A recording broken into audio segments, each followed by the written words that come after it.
Saúde a todos na paz do Senhor Jesus. É a primeira vez que eu falei por 1 minuto e meio e sentei, não consegui falar mais. Mas hoje estava aqui, esqueci, precisava da internet, então estava entrando em pânico. Obrigado, João. Mas eu sou grato a Deus e sou grato às irmãs que me deram esse privilégio, a Jacinta, a Suzana, a Rosário, pelo convite de estar na celebração do Dia Internacional das Mulheres. E segundo a Wikipédia, algo começou em 1909, em Nova York, e é uma jornada de manifestação pela igualdade dos direitos civis e em favor do voto feminino. Não sei se você já pesquisou sobre o Dia Internacional do Homem. Alguém sabe a data? 19 de novembro, mas não é reconhecido pelas Nações Unidas. As mulheres tiveram que lutar para ter um dia e tiveram de lutar para que esse dia fosse reconhecido pelas Nações Unidas, o que aconteceu em 1977. E durante o curso da história, a mulher tem sido desvalorizada, oprimida, e o seu papel não tem sido reconhecido até mesmo pela igreja.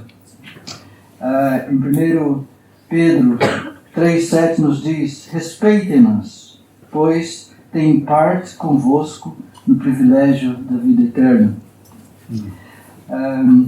Eu penso que é difícil para muitas igrejas e líderes lidar adequadamente com as fases diferentes da vida das pessoas, a infância, a adolescência, os jovens, os adultos, os idosos, como tratar com as pessoas solteiras, casadas, divorciadas, separadas, as viúvas, e precisamos de tratar a todos com dignidade. Cada filho, cada filha de Deus tem valor. E vivemos dias difíceis e precisamos do amor e da graça de Deus. Amém. E esse dia queremos reconhecer o valor e o papel da mulher nas diversas áreas da vida, na família, na sociedade, no trabalho, na igreja e no ministério. Todos e cada um de nós estamos aqui porque Deus colocou uma mulher no nosso caminho. A mãe, nossa mãe. Pensa nessa igreja. Ela não poderia ser o que é sem o trabalho, sem as orações, sem a contribuição, sem o ministério das mulheres. Sim ou não? Pense em pelo menos uma mulher que é uma inspiração para ti. Pensou? Se sentir liberdade, compartilhe com alguém.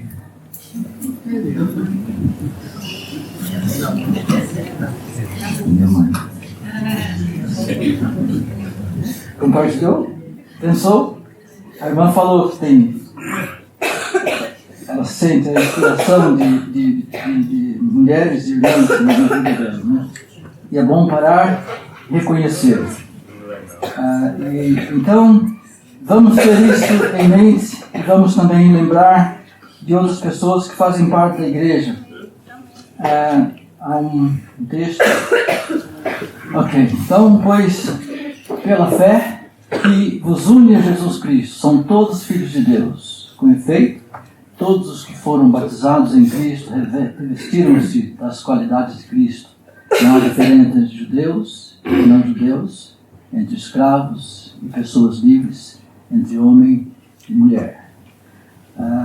É alguma coisa que está escrito, mas nem todos conseguem compreender exatamente tudo aquilo que está escrito e tratar desta maneira as pessoas. Eu tinha aqui alguma coisa para mostrar, um vídeo, mas não consegui. E esse vídeo conta a história de alguns adolescentes, 7 ou 8 deles, que estão a iniciar uma corrida de 50 metros, alguma coisa assim. São todos com alguma deficiência. E os pais e os amigos estão na bancada. E quando eles começam, logo a seguir um cai. E eles continuam a andar e um para e volta para levantar aquele que está caído. Os outros param e voltam. E todos dão as mãos e vão juntos. E esse era o desejo que eu queria transmitir nesta manhã, de chegar juntos, chegar todos juntos na meta. E esse é o desejo do Pai para nós, que todos nós cheguemos juntos. Por isso Ele coloca pessoas, mulheres e homens no nosso caminho para nos ajudar e para nos levantar, para caminhar conosco nesse caminho. Uma pesquisa no Google diz que as vidas das mulheres na Palestina nos dias de Jesus era marcada por uma forte marginalização social e religiosa, confinadas ao ambiente doméstico e consideradas inferiores ou propriedade dos homens, pais e maridos. Enfrentavam regras rígidas de pureza e exclusão da educação religiosa e pública, sendo vistas como perigosas tentações. Já observaram como Jesus tratou as mulheres nas páginas do Novo Testamento? Ele viveu contra a cultura. E esse é o convite que ele faz para todos nós, homens, para líderes. Por que Jesus tratou as mulheres de uma maneira diferente? Ele tratou com respeito, com dignidade, com inclusão. E queria sugerir apenas duas coisas. Primeiro, ele via a imagem de Deus na mulher e ele não tinha medo. Sabia quem era, não se sentia ameaçado, reconhecia a importância das mulheres. E Deus está a trabalhar com cada um de nós e Ele é paciente conosco. E ao ler as páginas do Novo Testamento, você não vê Jesus andar com pressa. Nunca estava com pressa. E para ficarmos na mesma página dele, no mesmo espírito dele, Ele convida-nos a fazer uma pausa nas nossas vidas, um dia por semana, um dia para parar, descansar, deleitar e adorar. Como parte desse trabalho de Deus em nós, em relação à igreja, em relação aos ministérios na igreja. Dallas Willard, ele diz alguma coisa semelhante a isso. Ele diz: elimine drasticamente a pressa da tua vida. Se não eliminar, você e eu vamos viver vidas superficiais. E ele usa uma imagem que eu achei interessante, que é da bússola. A agulha sempre volta para o norte. Ele diz: por vezes a agulha vem para lá ou para cá, mas ela volta para o norte. E nas suas vidas, na vida de cada um de nós, pode ser assim, que nós tenhamos os nossos momentos para cá e para lá, mas Ele quer trazer-nos de volta para Ele, para Jesus, para o lugar principal. E eu queria ler um outro texto aqui.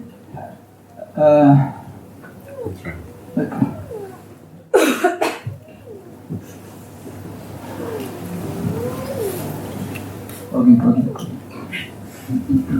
6 dias antes da Páscoa, Jesus foi a Betânia, onde vivia Lázaro, a quem ele tinha ressuscitado. Ofereceram lá um jantar a Jesus. Marta servia e Lázaro era um dos que estavam à mesa com Jesus. Apareceu então Maria com um frasco de perfume muito caro, feito de nardo puro. Deitou-o sobre os pés de Jesus e depois secou-os com os seus cabelos. E toda a casa ficou a cheirar a perfume. Judas Iscariotes, um dos seus discípulos, aquele que o havia de atraiçoar, contestou: por que não se vendeu este perfume por 300 moedas para distribuir pelos pobres? Judas não disse aquilo por ter amor aos pobres, mas porque era ladrão, pois era ele quem tinha a bolsa do dinheiro e roubava do que lá se metia. Mas Jesus declarou: deixem-na em paz. Isto que ela fez serve para o dia do meu enterro. Pobres sempre haverá no vosso meio, mas a mim nem sempre onde estou. Aqui temos Marta, Maria e Lázaro. E tendo essas pessoas em mente, queria focar no dia que esse dia representa, mas também queria focar em 3 atitudes que essas pessoas representam para nós. Uma delas é a devoção, o outro é o trabalho e o outro é o testemunho. Eu queria propor que cada um desses ministérios estejam presentes nas vidas de cada um de nós, mulheres e homens, jovens e crianças. E primeiro, o que Maria representa, a devoção.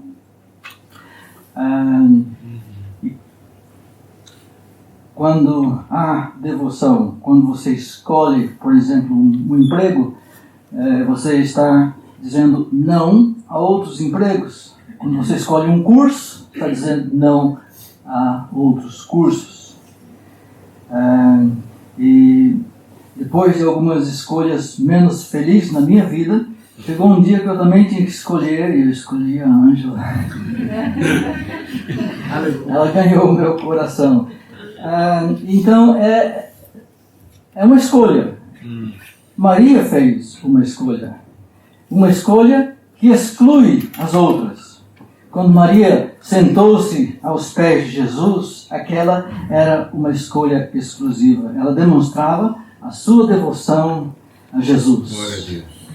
E sem devoção, pensa no que representa o relacionamento mais íntimo, no casal. Sem devoção não há intimidade. E Maria queria ter essa intimidade, essa proximidade com Jesus, por demonstração do amor dela para com Jesus. E todos podiam perceber o amor que ela tinha por Jesus. E é preciso se preparar para isso. Não é uma coisa que acontece superficialmente. É preciso pensar, é isso que ela fez. Ela foi intencional, foi deliberada. Ela não contou o custo. Aquilo que ela fez, o perfume, custava muita coisa. Mas o amor dá o melhor. Sim. E ela não se importou com o que os outros iam pensar dela. E é essa primeira coisa. Se você e eu quisermos ter intimidade com Jesus, é preciso essa devoção, essa escolha, sem pressa, ficar aos pés dele, derramar o nosso amor aos seus pés. Então, esse é o primeiro pensamento que ficasse na sua e na minha mente, essa devoção ao Senhor Jesus. O segundo tem a ver com o que Lázaro...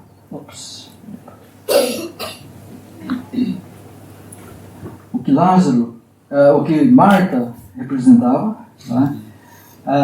O que fizerem, façam-no de todo o coração, como se estivessem a servir o Senhor e não os homens. Lembrem-se de que a recompensa vem do Senhor, que vos fará ter parte na sua herança. É a Cristo, o verdadeiro Senhor, que estão a servir. A outra versão diz fazer tudo como ao Senhor. E é Ele quem recompensa o trabalho que nós fazemos. A recompensa vem dele. E essa atitude correta de se trabalhar, de se fazer, de se envolver, não é a de se gabar, olha o que eu fiz, olha o que eu faço, nem de cobrar dos outros porque que eu faço e ela não faz, nem de reclamar com Jesus. pensando no trabalho, queria como estrutural que é o trabalho para a família, queria trazer aqui duas mulheres lá de Provérbios. Uma delas,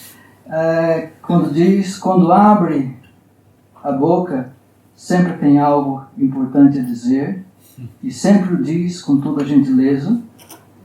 Ela é atenta a todos os da sua casa e mantém todos eles ocupados e produtivos. Os filhos a respeitam e dela falam bem. O marido não economiza elogios. Eu paro aqui. E outra mulher, a mulher sábia, constrói seu lar. Essa mulher de Provérbios, se você ler a história, ela era uma negociante. Ela trabalhava fora, mas não negligenciava a casa, nem os filhos, nem o marido. E esse trabalho que glorifica, que edifica, que abençoa, que Deus quer para cada um de nós, as nossas vidas. E no respeito a Marta, havia algumas coisas que Deus queria fazer no coração dela. Quando ela reclama com Jesus, em Lucas 10, 38, Jesus diz mais ou menos para ela: você está distraída e ansiosa. Maria escolheu a boa parte. E o convite é para cada um de nós. Ele quer fazer essa obra nas nossas vidas, e Ele quer fazer a obra que Ele faz nas nossas vidas. Precisa de ser num lugar de devoção, num lugar onde estamos perto dEle, num lugar onde Ele pode falar ao nosso coração.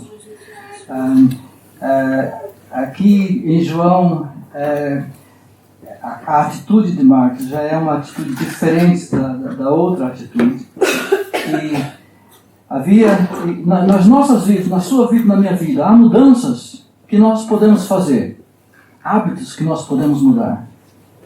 Se eu tenho o hábito de acordar-me de manhã e a primeira coisa que eu faço é pegar o telemóvel para ver as notícias e outras coisas, é um hábito que eu posso mudar. Eu posso deixar o telemóvel de lado. Posso ler a palavra de Deus. É algo que eu posso mudar, alguns hábitos. Mas há algumas coisas que nós não conseguimos mudar, que nós precisamos da graça de Deus, do trabalho de Deus em nós, e esse trabalho acontece quando estamos na presença dEle, diante dos pés dEle. Ele fazer alguma coisa de mudar o nosso coração.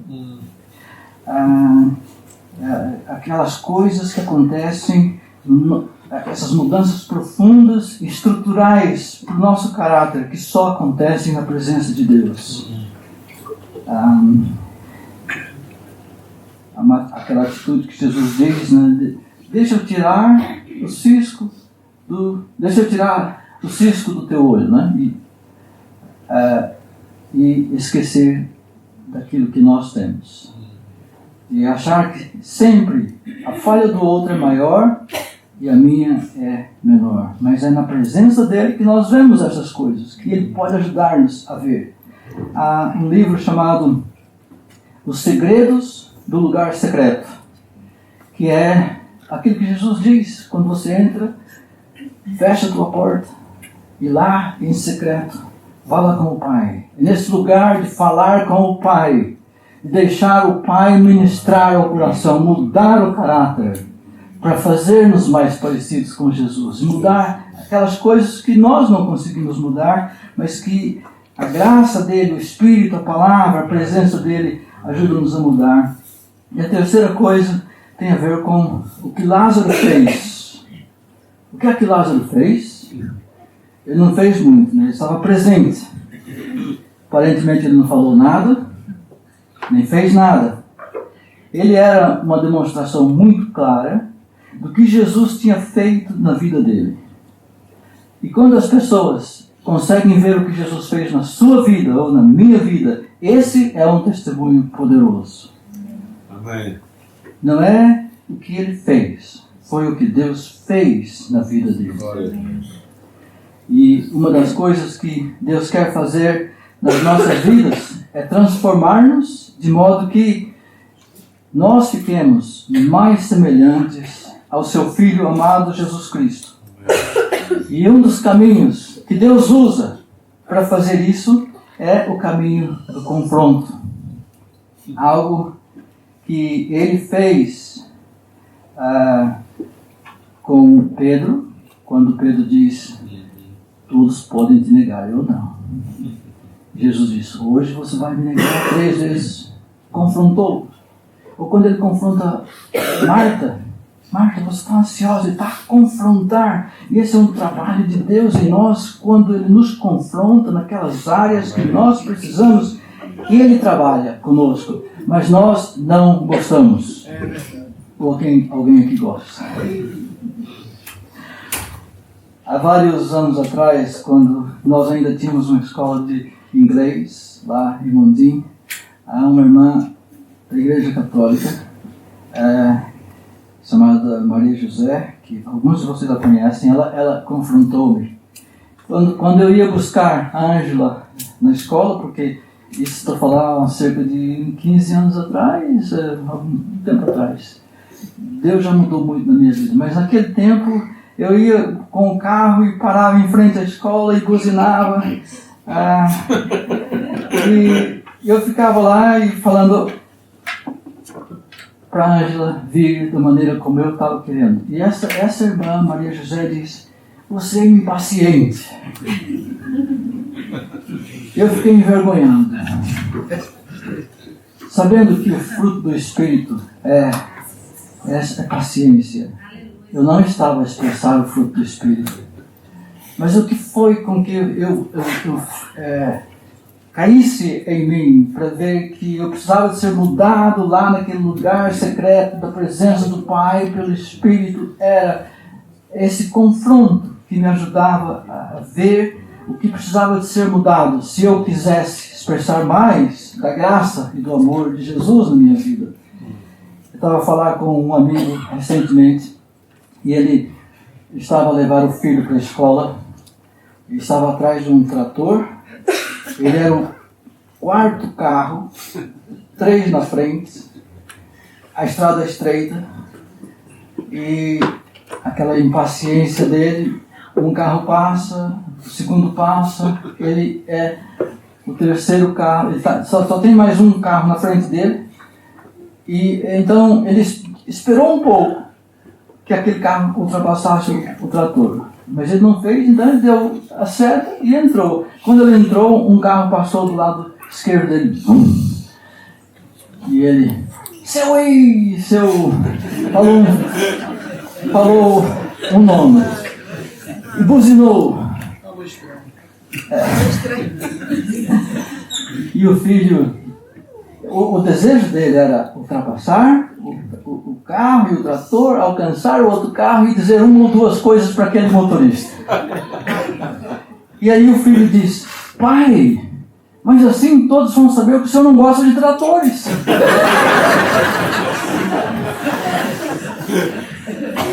Ele entendeu que Deus estava a falar com ele. Ele diminuiu, ficou atrás do trator, não sei até quando, mas ficou. E ele foi confrontado, reconheceu que estava errado, que precisava de mudar a atitude.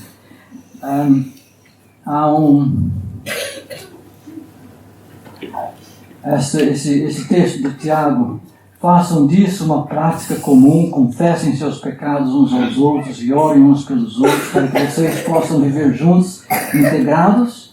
E uma palavra que já foi falada várias vezes hoje aqui é curados. E a outra versão diz: confessai as vossas culpas uns aos outros e orai uns pelos outros para que sareis. E a oração feita por um justo pode muito nos seus efeitos.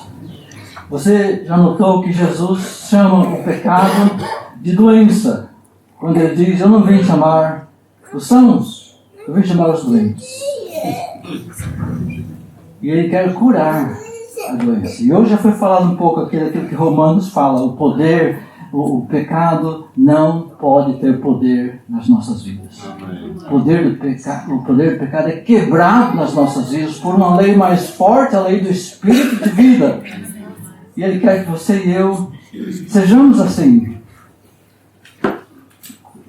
Recebamos essa graça de Deus de sermos mudados por Ele. Mas aqui está a falar sobre o confronto e a confissão para ser curado.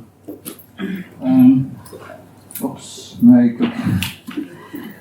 A reação é essa mesmo. Então, vejam aqui, e você e eu só conseguimos expressar o amor e a graça e o caráter de Deus até o nosso ponto mais baixo, até o nosso ponto mais fraco. Qual é a área mais fraca na sua vida? Qual é na minha vida? Qual é a vida de cada um de nós? Podemos ser mais altos nas outras áreas e fazer coisas, mas se há alguma área que ainda está lá embaixo, que não foi confrontado, que não foi mudado, é isso que Deus quer fazer para que nós sejamos mudados, transformados, que expressemos a graça, o amor, a salvação dele nas nossas vidas. E um dos problemas é que nem sempre nós percebemos quais são esses blind spots, esses ângulos mortos nas nossas vidas. Como é que reagimos quando alguém nos quer ajudar e ver esses pontos? Negamos, ignoramos ou aceitamos? Reagimos? Ficamos defensivos? Justificamos? Especialmente quando nós somos defensivos e levantamos a voz um pouquinho mais. Quando levantamos a voz, é porque há alguma coisa lá que precisa de ser tratado. Se nós confessarmos, vamos crescer. Por que que Jesus gostava de ir à casa de Marta, Maria e Lázaro, lá em Betânia? Havia algumas coisas na casa, não é? Eu quero pensar nessas coisas que nós falamos aqui na devoção, no trabalho, no testemunho, aquilo que Deus fez na vida de Lázaro, aquilo que Deus fez na vida de Marta e de Maria. E a casa deles, como era a casa deles? Era um lugar seguro. Aquela era a última semana de Jesus. Ele não podia ficar em Jerusalém porque não era seguro, mas ele vinha para casa lá em Betânia, porque era um lugar seguro.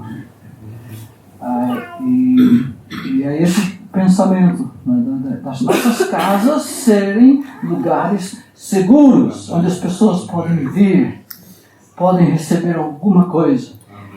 Não só um lugar seguro, um lugar onde as pessoas são amadas, são valorizadas, mas também um lugar de amizade.